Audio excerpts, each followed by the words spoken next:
How do you prevent losing yourself in a relationship? Make intentional time with yourself and others outside of your relationship. Do your hobbies. Grab lunch with a friend. Get manicures with your mom, etc. Keep up with your own hobbies. Your life should not revolve around pleasing your partner. You matter too. Don't be with your partner 24/7. Maintain your hobbies and relationships with your family and friends. Do things alone. This happens to me as well. I tend to like dominant partners, but it always seems to extinguish my light. How do you handle the loneliness? Dude, I'm happy alone as a man. You're your own universe. When you die, so will the universe. It's nothing to cry about. It's a reality every living being is given without a choice. It's worse to be with someone when you're not happy. The life you have is gift that is not lowered if you are single or feeling lonely. Life is possibility and hope. Just apply yourself. You may as well enjoy your gift since you are here. It won't last long, so even the pain of your loneliness is temporary. And we all die alone anyway. Just deal with it. Suicide isn't an option cause it's a waste of time. The time you put in and the time you could put in. Being depressed is hard to stop. But just learn or come up with your own way to deal, because there's no point in feeling sorry for yourself. It won't get you anywhere. Man, I was really going through it the last few months. Just got broken up with and had a job that went belly up 2 months into it. I was in a really dark place. Times where I wanted to break down and give up. Kept waking up depressed and angry over how the breakup went and how my ex was acting right before she ended it and how cold she became right after. My friends. Some music and gaming helped me get through it. Find things that you really enjoy doing to help fight through the loneliness, bro. Look inward. Read books that promote growth and thought. Great authors and strong characters can make for surprisingly good company. Work out. Set short-term goals for strength, weight loss or gain, and watch yourself transform. Do difficult workouts. Find your physical limits. Start a hobby you're passionate about and dive into it. Oddly enough, when you stop looking for quality people to be part of your life and focus on your own goals, they show up. Good luck and keep your head up.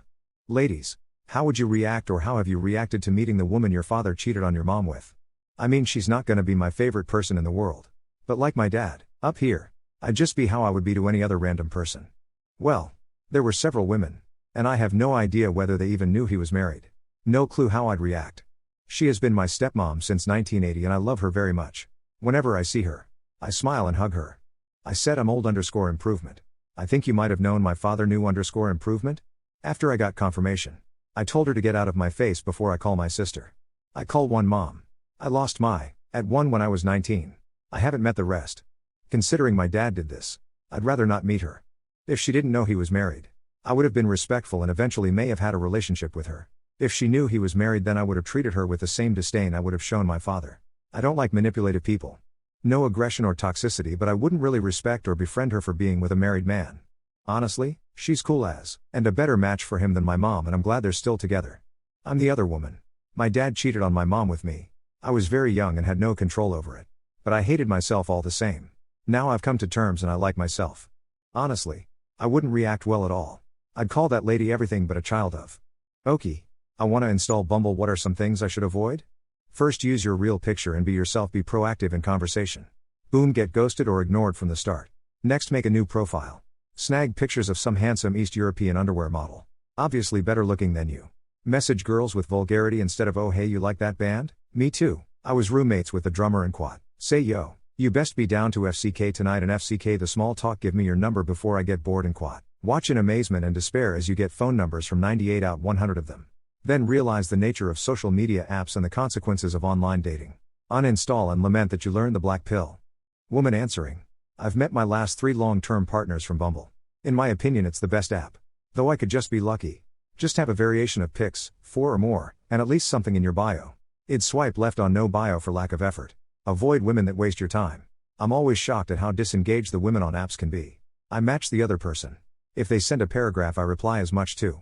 Don't get caught up on the girl sending you 2 words. She probably just wants the attention rather than to find a date. Best of luck. Hope this helps among all the app negativity. We have selected this post to do our next podcast episode on. We'll be talking about Bumble and our own personal life experiences. If you would like to join and listen in as we do our recording, send us a message and we will send you a link tonight. I agree with what a lot of the people are saying. And just keep your expectations low when it comes to dating apps. However, that's my own personal experience and opinion. We'll be listening and hearing from a couple other people tonight. If someone does something that hurts you, how long does it usually take for you to forgive them? Sometimes never. I really don't have the energy to hang on to. But I guess it would also depend on what exactly they did. It would depend entirely on what they did and how they plan to rectify the situation. Quickly or never. There's no way to answer this. The specific relationship. Context and situation are all too important and variable. 30 to 45 minutes. I don't have the energy to hold on to resentment. Exception, trauma from early life is harder to shake. That is taking 40 plus years. It depends how badly they've hurt me. If it's more severe, it can genuinely take years and a lot of time and effort. However, if it isn't something that's been done maliciously, it doesn't take long at all. It really depends on what they did and if they're truly remorseful.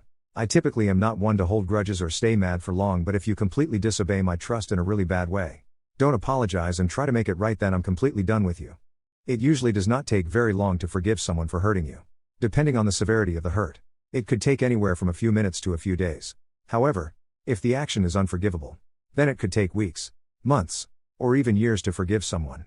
There are things that my husband of 40 years still hasn't been forgiven for, because he hasn't ever apologized for it. Unless it's something pretty severe, I'm generally over things in like 5 to 10 minutes. Even the worst stuff, if it wasn't maliciously intended, I'm probably past it within a week at most. I don't have the energy to hold on to stuff. Nor do I see the point of it.